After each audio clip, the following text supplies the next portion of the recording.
இஷ்யூவ பார்த்ததும் வீடியோ போடாம இருக்கவும் முடியல. இத சொல்றதுக்கான ஒரு கன்டென்ட்டாவும் தெரியல. மனசு ரொம்ப பதட்டமான நிலைமையில இருக்கு அப்படின்னு தான் சொல்லணும். ஏன்னா, ஒரு சின்ன குழந்தை ஹோம்வொர்க் முடிக்கல அப்படின்றதுக்காக பெரியவங்க தன்னுடைய கோவத்த வன்மமா அந்த குழந்தை மேல காமிச்சிருக்காங்க. அந்த குழந்தைய அவமானப்படுத்தி, அடிச்சு அந்த குழந்தை ரொம்பவே பயந்து போயிருக்கு.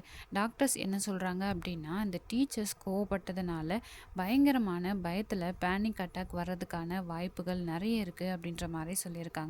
இருந்தாலும் இன்னும் முழுமையான ரிப்போர்ட் வரல. ரிப்போர்ட் வந்த அப்புறம் தான் இதுக்கு காரணம் யாரு அப்படின்றத கண்டுபிடிக்க முடியும். உறுதியா சொல்ல முடியும் அப்படின்னு சொல்லியிருக்காங்க. என்னதான் இருந்தாலும் ஒரு ஹோம்வொர்க் முடிக்காதத இவ்ளோ பெரிய இஷ்யூவா எடுத்துட்டு போணும் அப்படின்ற அவசியமே கிடையாது. பெத்தவங்க டீச்சர்ஸ நம்பி தான் ஸ்கூலுக்கு அனுப்புறாங்க. நல்ல விஷயத்த கத்துக்கணும், ஒழுக்கமா வளரணும் அப்படின்றதுக்காக தான் அனுப்புறாங்க. நீங்க சொல்றதெல்லாம் செய்யணும் அப்படின்றதுனால அந்த குழந்தைங்க ரோபோட் மாரி பண்ணக்கூடாது. நீங்க குழந்தைய குழந்தை மாரி ட்ரீட் பண்ணா மட்டும் தான் அந்த குழந்தைங்க நல்லபடியா வளரும். ஏன் தான் இந்த மாதிரியான விஷயங்கள் திரும்ப திரும்ப நடந்துக்கிட்டே இருக்கு அப்படின்னு தெரியவே இல்ல. ரொம்பவே மனசு வேதனையா இருக்கு.